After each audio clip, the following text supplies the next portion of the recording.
네, 안녕하십니까. 8.15 가족 여러분. 설 연휴 다들 잘 지내셨죠? 이제 2월 들어왔는데, 오늘, 찐시황으로 일단 여러분들 2월달 해보도록 하겠습니다.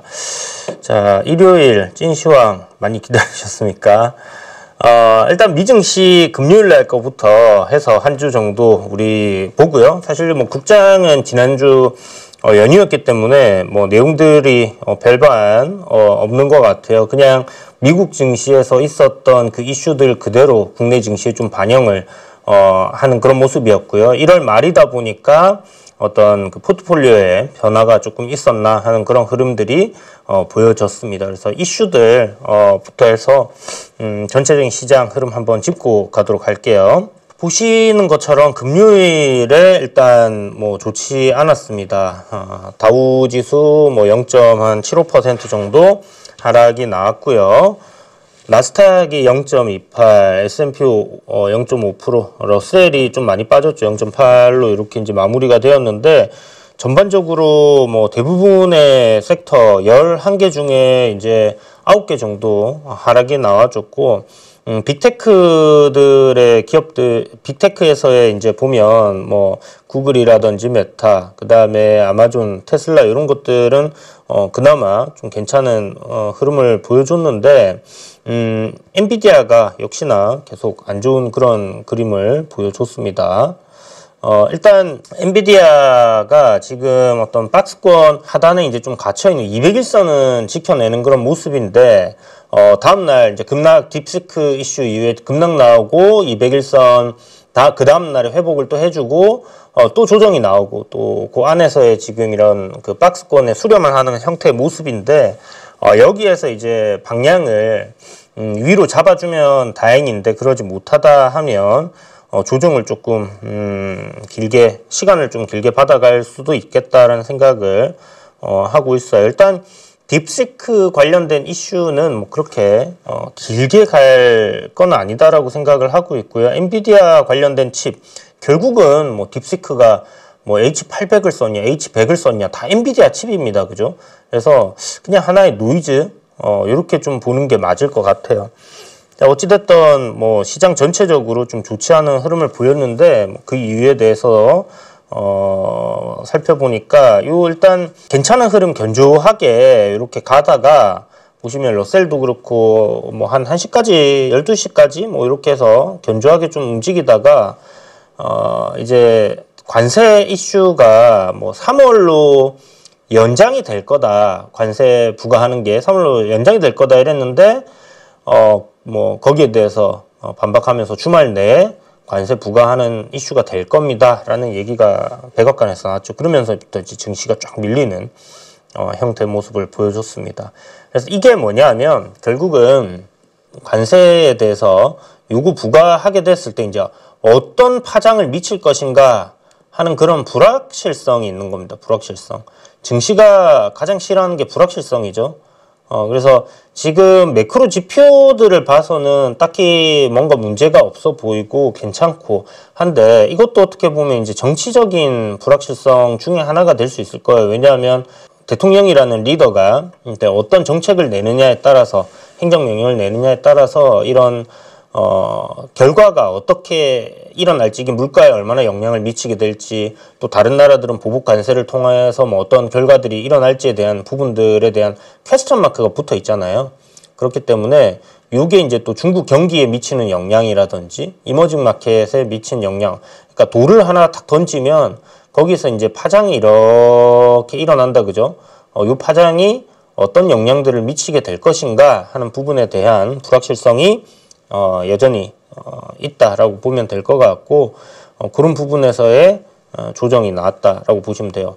이게 그 금융용어라고 해야 되는지 방송용어라고 해야 될지 아니면 뭐 전문가들이 그렇게 즐겨 쓰는 건지 모르겠지만 조정이라고 얘기를 잘 안 해요. 조정이나 하락이라는 얘기를 싫어합니다. 그 증권사나 이제 방송사나 뭐 다들 싫어하고 뭐라고 이거를 표현을 하냐면 굉장히 유화된 표현을 쓰죠. 변동성이 증가할 수 있다. 이렇게 얘기하거든요. 변동성 증가 얘기 나오면 그냥 조정이나 하락 나온다라는 얘기를 저 사람들이 돌려서 하는구나 라고 이렇게 생각을 하시면 돼요. 자, 그래서 뭐 그렇게 생각하시면 되고, 다우 뭐 요거 이제 지수들이고요. 여기서 빅스 지수가 좀 올라갔죠. 17. 아직은 이게 뭐 30이나 20이나 30 사이 와야지 이제 우리가 시장 이 지수를 보고 이제 살만한 정도다 생각하면 될 것 같고, 닥스 지수도 조금 조정 나왔고, 니케도 뭐 조정 나온 거는 우리 장중에 다들 보셨을 거니까.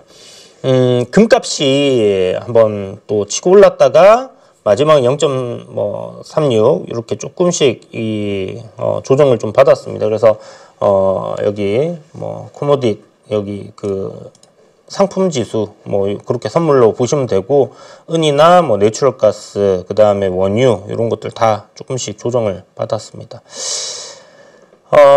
위클리 퍼포먼스인데 이번 한 주를 이렇게 보면 뭐 커뮤니케이션 서비스 그다음에 뭐 컨슈머 디펜시브 이게 이제 경기 방어주가 되겠죠.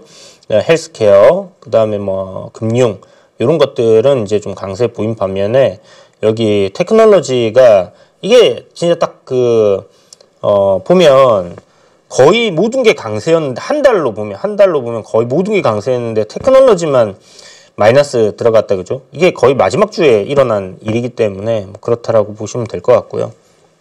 유틸리티, 에너지, 테크놀로지 이게 전부 다 딥시크 이슈로 이렇게 된 거죠. 중국이 참 도움이 안 되네. 그죠? 뭘 해도 도움이 안 돼. 이렇게 생각해 보면. 일단 뭐 미증시 차트 한번 보고 옵시다. 자, 우리 이제 글로벌 차트에서 들어가 가지고 보면 요게 이제 조금 뭐 다우존스 같은 경우는 앞에 전고점 구간이기도 하잖아요. 여기가 이제 보시면 앞에가 이제 여기가 전고점 구간이고 45,000포인트가 그래서 전고점 부근까지 올라왔는데 여기에서 지금 조정을 받을 수 있는 그런 구간에서 음봉이 좀 크게 떨어졌다 그죠? 요런 게 이제 좀 기분 나쁜 뭐 그런 그림이 될 수 있겠죠. 왜냐하면 양봉이 나오고 음봉이 좀 적게 나오면 작게 나오면 이런 식으로 그 올라가는 흐름들 속에서 계속 상승으로 우리가 좀 바라볼 수 있는데 이게 이제 이런 식으로 보이시죠? 여기도 이제 크게 한번 나오죠. 음봉이 양봉을 감싸는 음봉이 나온다든지 이런 그림들이 나오면 여기서부터 이제 조정이 좀 나올 가능성이 커집니다. 다음날 뭐 양봉이 이렇게 또 멋지게 뽑아주면 뭐 이런 식으로 뿅 나와주면 괜찮을 텐데 저 음봉이네. 자, 이렇게 양봉이 만들어지면 괜찮겠죠. 이제 전고점도 돌파하는 그런 그림이 될 거고 이렇게 되면 다행인데 그게 아니라 뭐 이렇게 우일선 이탈 나왔기 때문에 우일선 아래로 이렇게 쭉쭉쭉쭉 내려가는 그림이 나오면 이제 다우지수도 조정을 받을 수 있겠구나라고 생각을 하시면 됩니다. 금융 섹터랑 에너지 섹터가 많기 때문에 대부분 차지하고 있고 또 여기서는 금액 큰 것들이 지수에 영향을 많이 미치거든요. 그러니까 금액이 높은 것들 시가총액 기준이 아니에요. 다우존스는 그래서 그렇게 좀 생각하시고 보시면 될 것 같고 일단 나스닥은 20선에 이렇게 좀 지지를 받는 형태로 올라가다가 조정을 좀 받았는데 저가는 무너뜨리지 않았습니다. 이거는 긍정적으로 우리가 볼 수 있는 포인트죠. 그래서 이 갭을 요 보시면 앞에 여기 무너져 있던 갭을 메웠어요. 메우고 나서 조정받고 여기서 이제 다시 올라가느냐 아니면 여기서 추가적으로 조정이 좀 나오느냐 하는 포인트를 살필 수 있는데 뭐 요러한 어떤 트렌드 라인 60선 부근 뭐 이런 것들 지켜낼 가능성 여전히 높지 않나. 일단 뭐 그 관세에 대해서 오늘 주말간 이제 이슈들 뉴스들 쭉 나오면서 이제 부과될 텐데 저는 그냥 뭐 노이즈 정도로 좀 생각을 하고 있습니다. 어차피 뭐 관세 때릴 거 몰랐나 우리가 다 알고 있었던 내용이잖아요. 트럼프 당선될 때부터 알던 내용이고 그런데 보면 이제 그런 것들 이슈를 받으면서 이런 식으로 이제 한 번씩 이렇게 이슈가 되었지만 이제 저점을 좀 높이는 그런 형태로 가고 있거든요. 그래서 요 트렌드 라인만 이탈시키지 않는다면 크게 미국 시장에 대해서는 우리가 걱정을 할 필요는 없을 것 같아요. 뭐 섹터의 순환이 나온다든지 종목들 뭐 좀 쉬어가는 흐름이 나오고 또 반대쪽이 가거나 하는 그런 그림들은 있을 수 있겠지만 글쎄요. 뭐 엔비디아가 처음에 뭐 12% 13% 빠졌던 그런 과도한 폭락까지는 안 나올 것 같다. 물론 뭐 그 폭락을 기회로 보고 잡으셔서 다음날 수익을 또 잘 보신 분들도 계시겠지만, 뭐 단기 단타 뭐 이런 낙폭과대에 따른 뭐 반등을 노리는 그런 매매를 하는 전략이 아니라면 조금 더 시장의 흐름을 지켜보고 요 딥시크 이슈가 조금 해소가 되는 거 확인하면서 접근하는 것도 나쁘지 않을 것 같아요. 뭐 엔비디아 사실 싸게 살 수 있는 구간인지는 뭐 퀘스천 마크가 계속 붙는 부분이니까.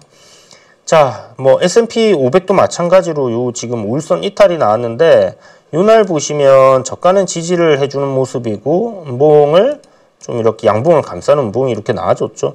그래서 요게 지금 조정으로 이제 들어가는 거냐라는 생각을 할 수 있는데, 일단 여기서 우리가 생각하는 부분 중에 중요한 가격대라고 하면 5,960포인트 정도, 여기 넥라인이 됩니다. 그죠? 넥라인이 될 거고, 여기를 지켜내면 여기 이런 가격단이 될 거예요. 그래서 여기 깨지게 되면 뭐 여기까지 또 내려오지 않겠나. 뭐 그 사이에 보면 이런 갭 구간도 있기 때문에 이 정도 조정 나온다면 한 이 정도. 결국은 여기 고점 해서 박스권 흐름으로 요 안에서의 움직임이 좀 이어질 가능성 있지 않겠나. 이렇게 보는 게 맞을 것 같습니다. 좀 크게 본다라면 이렇게까지 볼 수 있다. 근데 이제 뭐 금리 인하를 안 한다라는 얘기가 있었지만 뭐 시장이 그렇게까지 크게 동요하는 분위기는 아니었고, 왜냐하면 다 알고 있었던 사실이잖아요. 이제 3월에 금리 인하를 하냐 안 하냐, 요게 이제 뭐 그거는 계속해서 또 수치나 확률이나 퍼센테이지는 바뀔 거니까 현재는 한 80%의 확률로 금리 인하를 하지 않는다라고 보고 있습니다. 결국은 이제 관세를 매기고 난 이후에 어떤 물가의 상승 이런 부분들을 조금 더 확인을 하고, 그렇게 한 이후에 이게 좀 더 안정을 찾는다라는 모습이 보일 때 금리 인하를 점진적으로 이렇게 해 가겠다라는 전략이라고 봐야 될 것 같고요. 그런 관점에서 이게 뭐 나쁘다 좋다라고 굳이 생각할 필요는 없는 상황인 것 같습니다. 자, 그래서 뭐 아시아 증시는 썩 나쁘지 않은 그런 한 주를 뭐 맞았던 것 같고요. 사실 이제 휴장인 곳들이 많았죠, 우리나라처럼. 그래서 국내 증시가 휴장인 동안에 미증시가 좀 한번 크게 출렁거렸기 때문에, 그에 따라서 국장도 아쉽게 이 저항단을 이제 돌파를 해주는 거였는데, 보시는 것처럼 이게 코스피거든요.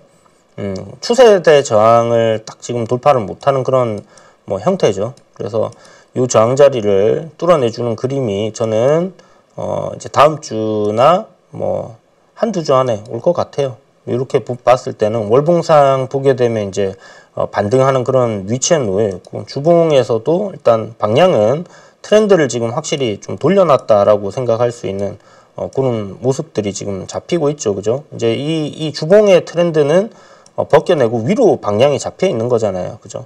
그래서 일봉상에서도 이렇게 지금 그 고가들끼리 연결되는 뭐 부분들을 생각을 한다라면 이런 구간도 뭐 저는 이제 자, 이렇게 핑크색 라인입니다. 핑크색 라인이 요 저항인데, 요 저항도 뭐 벗겨낼 거라고 생각을 해요.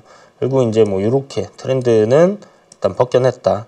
벗겨내고 위로 올라가면 밑에 내려와서 위로 올라가는 구간에는 이제 계속해서 매물대들이 있다, 그죠? 그래서 이런 매물대들을 이제 하나하나 벗겨내면서 올라가는 그런 흐름들이 만들어질 거다라고 생각을 하고 보시면 될 것 같습니다. 그래서 뭐 코스피도 계속해서 나쁘지 않은 그런 흐름을 이어가겠거니 생각하시면 되고요. 여기서 보시면 이제 좀 긴 흐름에서 중요한 이평선 저항을 받고 있거든요. 코스피의 120선인데 요거를 좀 진하게 해서 제가 보여드리면 이 팬데믹 이후에 여기를 이탈하면서부터 시장이 이렇게 쭉 내려왔고, 여기 이제 돌파하면서 좀 상승 구간이 한동안 있었죠. 그 다음에 이탈하니까 조정이 깊게 나왔고, 여기 이제 돌파 이후에 또 한동안 괜찮았고, 그거 이제 이탈하고 우리 굉장히 힘들었잖아요. 그거를 이번에 돌파하려고 하는 흐름이 나옵니다.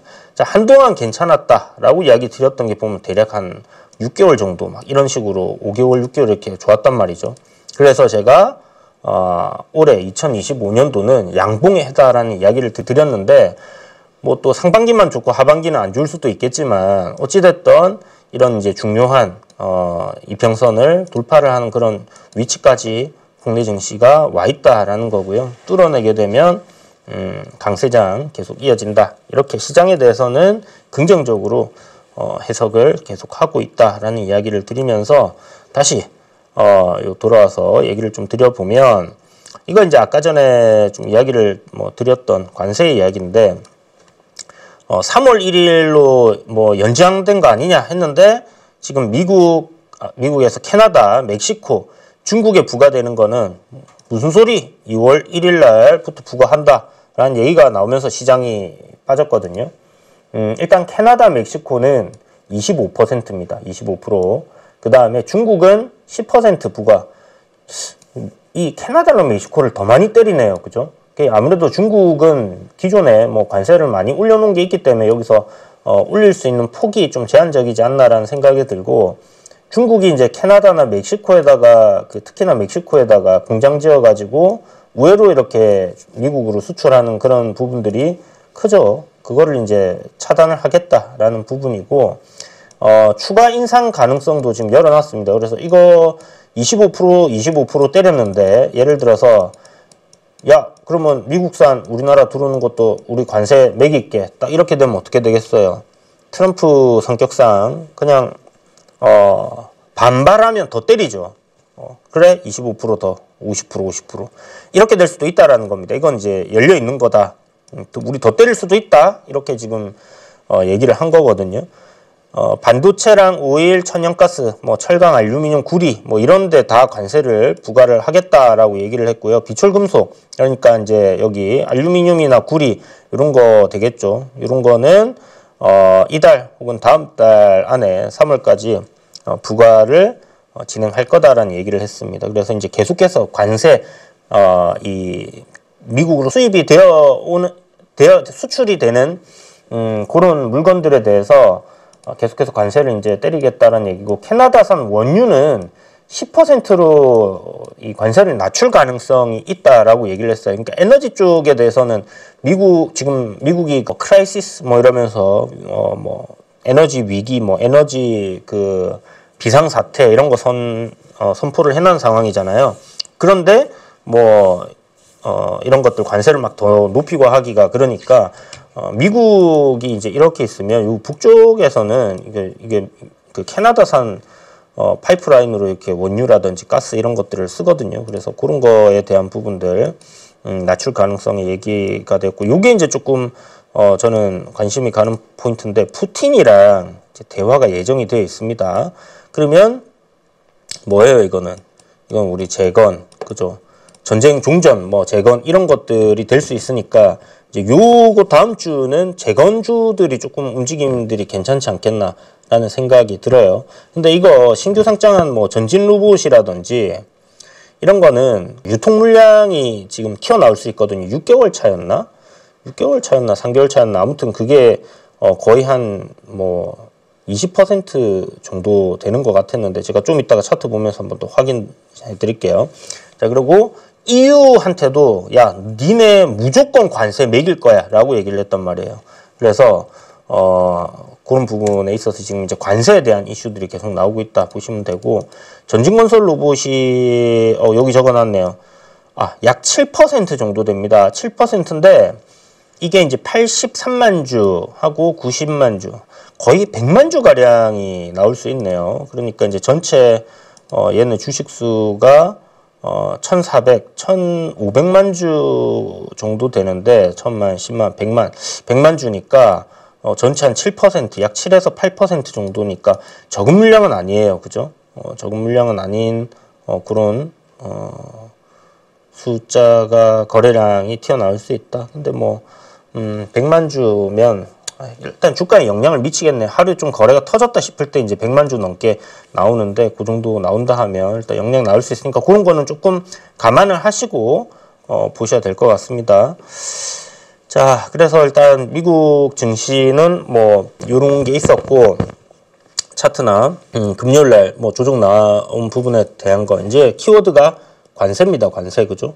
관세에 따른 불확실성, 이게 이제 앞으로 어떻게 될 것이냐, 그리고 이 이슈를 시장이 어떻게 소화를 시키면서 계속 유지를 해갈 것인지, 이 관세라는 이슈 때문에 뭐 하방으로 이렇게 꺾여 내려갈 것인지, 지금까지는 추세가 상승이고 여전히 살아있는 상황인데 이 추세를 무너뜨리는 그림이 될지는 좀 더 상황을 지켜봐야 된다라는 이야기를 드리는 거고요. 요게 이제 기술적 분석이 아니죠. 요거는 이제 이슈라고 보시면 되고, 이슈 분석입니다. 딥시크가 이제 가장 크게 영향을 미쳤던 거는 뭐냐, 결국은 저비용인데 고사양의 물건을 만들어냈다라는 거거든요. 그러니까 뭐예요? 이 굉장히 벤처기업이잖아요. 벤처기업. 그동안 이 AI 하면 이거 M7, 그러니까 우리가 알고 있는 M7 정도 돼야 엄청난 돈을 들이고 그 다음에 그 데이터 센터에 막 막대한 투자를 하고, 그 엔비디아의 정말 그 비싼 칩을 사가지고 그걸 누가 뭐 얼마나 많이 확보하느냐, 그리고 어떻게 운용을 할 수 있느냐, 이거 플러스 그 다음에 그 막대한 개발 비용, 이런 것들, 그러니까 인프라 투자도 AI에 대한 인프라 투자를 누가 많이 할 수 있냐, 그 다음에 플러스 더 강력한 뭐 프로그램이 되겠죠. 프로그램을 만들 것이냐. 근데 이 더 강력한 프로그램을 만들려고 하다 보니까 오픈 AI가 지금 제일 많이 알려져 있고, 그죠? 그 다음에 제미나이, 라마, 뭐 이런 거 다 M7 기업들이잖아요. M7 기업. 그러니까 이런 데 아니면 사실 뭐 AI 소프트웨어 쪽에서 다른 데를 이기는 그런 기업들이 있냐 하면 좀 찾기가 어려웠어요. 물론 뭐 우리 동영상을 만들어주는 기업들 중에 뭐 있긴 합니다만, 소라보다 좀 더 잘 만들어지고, 뭐 이렇게 AI 영상 만드는 거에 대해서 제가 관심이 많다 보니까 검색을 하면 새로운 프로그램들 굉장히 깔끔하게 잘 만들어지고 하는 그런 것들이 있긴 있거든요. 근데 거기도 엄청나게 돈이 많이 들어가가지고 개발이 되고 있고, 그 다음에 그걸 또 사용하는 비용도 굉장히 비싸요. 그런데 딥시크 같은 경우는 지금 이게 오픈소스로 나온 데다가, 그 다음에 우리 요거 투자 비용 얼마였죠? 80억인가? 그거밖에 안 썼어요. 이렇게 얘기 나왔잖아요. 이거 뭐 나오는 얘기는 모르겠습니다. 앞에 이제 뭐 투자 비용이라든지 데이터 교육시키고 하는데 들어간 그런 비용들을 얘기를 안 하긴 하지만, 뭐 안 했다는 얘기도 있는데 뭐 그거는 모르겠고, 중국 기업이니까 왜 중국 사람들의 특징 그 허세, 허풍 뭐 이런 게 크잖아요. 그래서 내가 뭐 이렇게 했다라고 얘기하는 거 아닐까라는 게 납득이 되는 그런 부분이 있습니다. 그렇지만 어쨌든 중요한 건 뭐냐, 이런 프로그램이 나와 있다라는 거고, 이게 빅 M7이 아니라는 거예요. M7 벤처기업에서 저런 프로그램이 나왔다라는 게 이제 하나의 큰 화두를 던진 겁니다. 그 말인즉슨 일단 얘네들이 얘기했던 뭐 저사양의 그 장비를 우리가 사용을 했는데도 이런 프로그램을 만들었어. 그러니까 오픈 AI만큼 뛰어난 그런 프로그램을 만들었어 라는 얘기를 하는 건데, 이거는 거짓인지 진실인지는 알 수가 없습니다. 그죠? 뭐 다양한 얘기들이 나오고 있고. 그런데 하나 여기서 이제 중요한 건 뭐냐, 벤처기업이 일단 해냈다라는 거예요. 그게 뭐 기술을 훔쳐가서 만들었다라는 얘기도 있긴 한데, 어쨌든 벤처기업이 M7이 아닌 기업이 해냈다. 그러니까 어떻게 돼요? 우리나라 금요일날 보셨죠? 지금 장비주들은 뭐 우리 저사양에 뭐 이런 거 썼어 이러니까 반도체 기업들이 조정을 받았고, 엔비디아가 이제 크게 빠진 거, 그 다음에 전력 설비도, 야 그러면 그 정도 고사양을 돌리려고 필요한 전력도 그만큼 필요 안 한 거 아니야? 하면서 하드웨어 쪽이 전반적으로 이제 하락이 나왔는데, 벤처기업이 만들었다 하니까 야 그러면 우리도 할 수 있네 라는 생각이 들 거 아니에요. 그러니까 네이버, 카카오, 그죠? 우리도 그러면 혹시 얘네도 하면서 올라가고, 그 다음에 AI 소프트웨어 관련주들 뭐 코난 테크놀로지라든지 솔트룩스라든지 야 너도 하면서 올라가는 거예요. 그러니까 야 얘네 딥시크도 했는데 니네들도 할 수 있는 거 아니야? 라는 생각으로 이제 가는 겁니다. 거기에 대해서 중국향 그 반도체 기업들 그런 것도 이제 강하게 올라갔죠.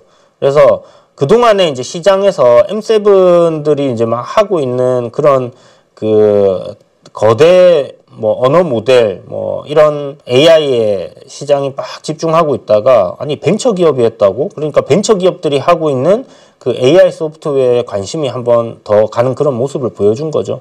그래서 금요일 날에 뭐 보면 뭐 그런 기업들이 좀 강세 흐름들을 보여줬습니다. 그래서 이게 쩐의 전쟁이라는 인식 속에 변화가 들어왔다. 그동안에 이제 돈 많은 M7이 시장을 장악하고 얘네들이 인터넷 시대에서 구글이 이제 살아남은 것처럼 아마존이 살아남고 한 그런 것처럼 많은 기업들이 있었잖아요. 그 중에서 이제 그런 것 벤처 기업들이 살아남고 시장을 독식한 것처럼 이 AI 시대를 주도하고 있는 그 M7들 중에서 뭔가가 하나가 이걸 다 잡아먹고 또 계속해서 그거를 이어가겠지라고 생각을 했는데 아닐 수도 있다라는 생각이 사람들 인식 속에 던져진 가장 큰 변화다라고 저는 생각을 합니다. 그래서 이게 일단 가장 요번에 그 딥시크가 나오면서 시장에 던진 화두 중에 하나가 바로 요거라고 생각하고요. 그 다음에 이제 벤처 캐피탈, 그러니까 벤처 기업들 뭐 이런 데서 새로운 AI, 뭐 새로운 기술들이 충분히 또 경쟁력 있게 나올 수도 있겠다라는 그런 기대감들을 사람들에게 심어준 것들.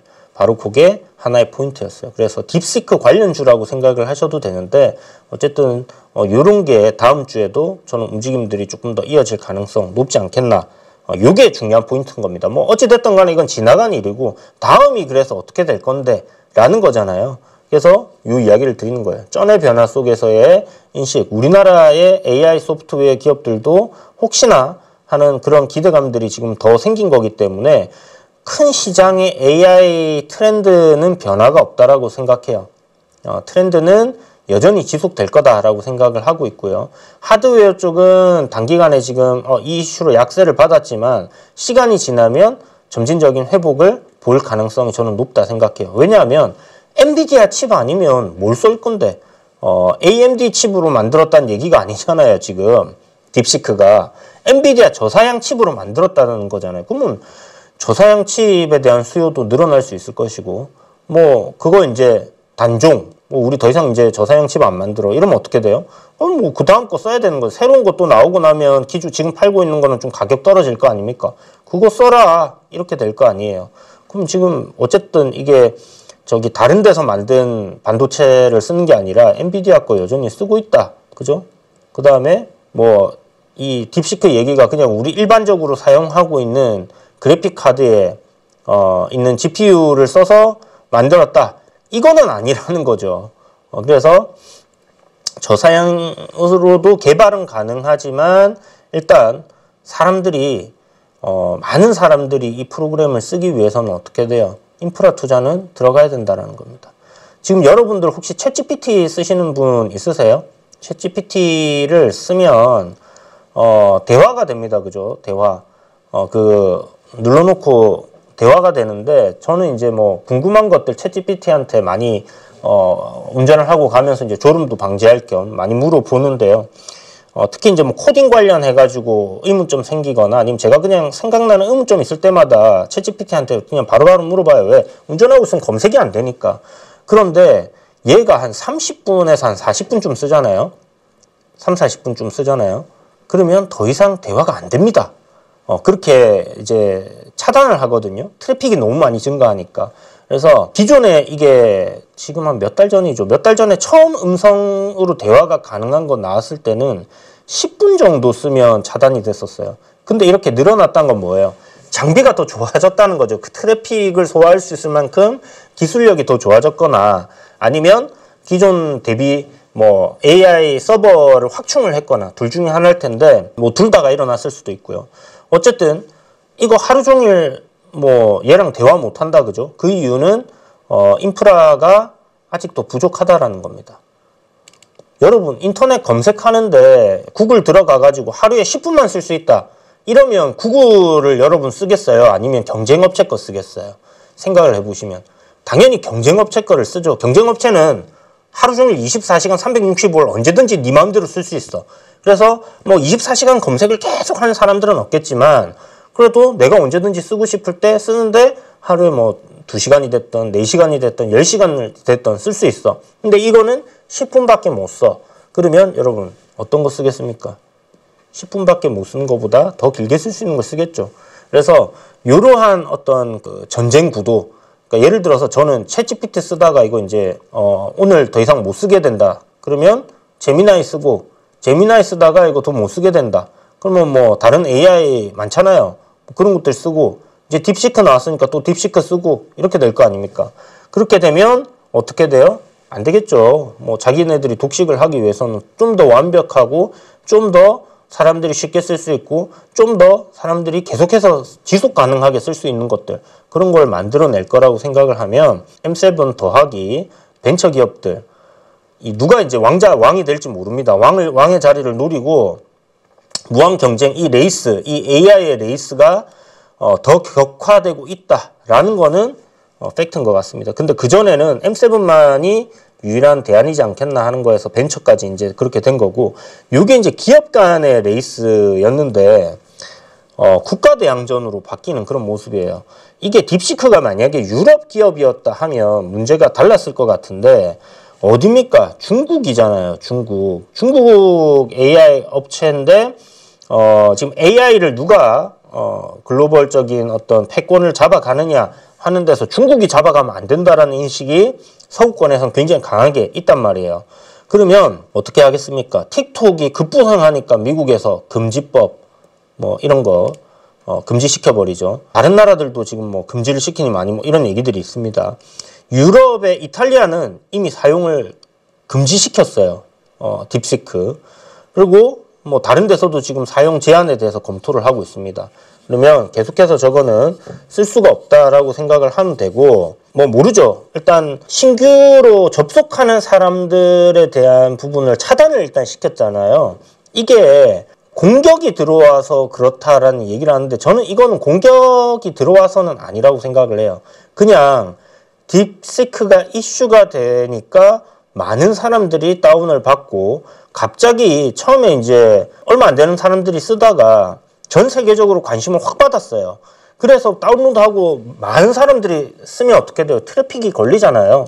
그거지. 이거는 공격은 저는 그냥 얘네들이 과장한 거다. 공격받았다라고 얘기를 한 거는 굴한 거 같고, 이거를 동시간에 우리 너무 많은 사람들이 쓰고 있어서 이 서비스를 갖다가 다 소화를 할 수 없습니다라는 말을 못 한 거예요. 그렇게 생각됩니다. 기업에서 허세, 거짓말, 약간 이런 거 중국스러운 거죠. 너무 동시 접속자 수가 폭주를 해서 우리가 이제 서비스를 좀 제한해야 되겠다, 이게 아니라 뭐 공격받았다 뭐 이런 식으로 얘기를 한 건데 아닌 것 같고, 여기 뭐 개인정보 유출됐다는 지금 이슈가 있고, 뭐 증류라는 이야기를 하는데, 우리 이제 와인을 증류시키면 꼬냑이 된다, 그죠? 이게 그 와인이라는 어떤 그 성분을 갖다가 증류시켜서 꼬냑이라는 더 뭐 이 상위의 뭐 술이라고 해야 되나? 뭐 하여튼 그런 식으로 이 증류라는 부분을 이렇게 쓰는 것 같은데, 어쨌든 그 AI의 그 방대한 데이터, 그 방식을 이제 좀 이렇게 더 좋은 것들을 가져다가 이렇게 만들어낸 거다라고 얘기를 하고 있습니다. 그거 뭐 조사를 더 해봐야 되겠지만 어쨌든 이슈가 이렇게 되고 있다. 그래서 이 AI에 대해서는 더욱 더 치열한 경쟁 구도가 만들어지고 있고 국가 대항전으로 발전을 하고 있기 때문에, 여기에 대해서 뭐 지금 트럼프도 적극적으로 투자를 하잖아요. 뭐 스타게이트라는 프로젝트에 720조가 들어가는데, 이거 사실은 뭐 트럼프가 밥숟가락 올린 겁니다. 그죠? 모든 정치인들이 하듯이 밥숟가락 올린 건데, 이거 이제 더 잘 되도록 에너지 지원이라든지 뭐 정책이라든지 이런 것들은 더 펼 수 있겠죠. 그래서 중국이 만약에 더 따라오고 중국 기술이 더 넘어선다 하면 거기에 대한 제재를 가하면서 더욱더 이쪽에는 뭐 돈을 지원하든 아니면 뭐 다양한 지원들을 해내지 않겠나라는 관점에서 AI 시대는 아직도 지속이 될 가능성이 높다. 그 다음에 엔비디아도 주가가 확 여기서 막 다시 이렇게 쫙 치고 올라갈지는 모르겠지만, 어쨌든 지금의 어떤 주가를 유지를 하는 그런 형태, 여기서 뭐 대단하게 크게 빠질 것 같지는 않아요. 뭐 빠진다 하더라도 어느 정도의 또 가격 메리트가 들어오면 매수세가 붙을 거고요. 왜냐하면 독과점적인 지위를 여전히 유지를 하고 있습니다. 예를 들어서 딥시크가 만약에 이런 성능을 내는데, 우리 삼성전자의 메모리 반도체만 다 연결해서 이렇게 해냈어요 라고 했으면 나락갔겠죠. 진짜 엔비디아가 저 상하한 거 없습니다. 그죠? 12%도 뭐 많이 빠진 거긴 하지만, 어쨌든 엔비디아 칩을 써서 저렇게 된 거기 때문에 이게 AMD 칩을 썼다 아니면 새로운 어떤 신생 반도체 기업 거, 중국 거, 뭐 우리 화웨이 거 뭐 반도체 써서 했어요 이런 게 아니잖아요. SMIC 뭐 거 써서 이렇게 됐어요가 아니잖아요. 그런 거 썼다 했었으면 이게 뭐 굉장히 진짜 전체적인 시장에 완전히 붕괴될 수도 있는 그런 상황이 될 수도 있겠지만 일단 제가 생각할 때는 하드웨어 쪽에 변곡은 아니다. 다만 소프트웨어 쪽, 뭐 M7이 주도할 수 있다라는 거에 대한 그런 인식의 변화, 요 정도로만 지금은 생각을 하면 될 것 같고, 큰 이슈 이렇게 이제 시장에 던져져 있는 이슈들 같은 경우는 한 3일에서 한 5일 정도, 최소 3일이라고 보시면 돼요. 한 3일 정도는 여기에 이제 영향을 받으니까 그런 쪽으로 생각하면 되고. 한 5일 정도 좀 지나면서 이런 것들 막 이슈들 계속 쏟아지긴 할 텐데, 점점 사람들이 식상해지면서, 그 다음에 본질적인 부분들. 그래서, 엔비디아의 이익이 감소를 하느냐, 안 하느냐. 여기로 집중이 될 거예요. 그래서 이익 감소가 아니라 밸류에 대한 부담이 없다. 아니면 뭐 지금 정도의 밸류가 적정하다라고 계속해서 사람들의 인식이 그렇게 유지가 된다라면 저는 괜찮을 거다. 그러니까 엔비디아의 증시가 올라가고 내려가고 이게 중요한 게 아니라 얘가 올라가고 내려감으로 인해서 시총이 크다 보니까 나스닥을 움직일 수 있는 거잖아요. 거기에 따른 변화를 여러분들이 생각을 하시면 돼요. 한마디로 AI는 시장의 트렌드고 여전히 지속되고 있다라는 거에 대한 변화는 없다.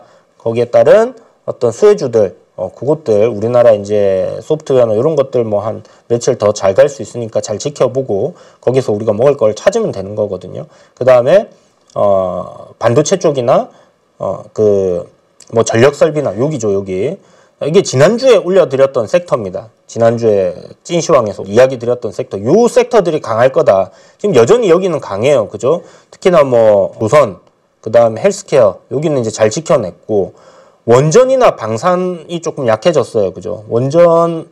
방산은 뭐 그대로 온 것 같고, 원전이랑 전력 설비랑 반도체 요 세 개가 지금 조금 약해졌는데, 뭐 결국은 하드웨어 쪽입니다. 그죠? AI의 전력이나 이런 부분들을 담당하는 하드웨어 쪽.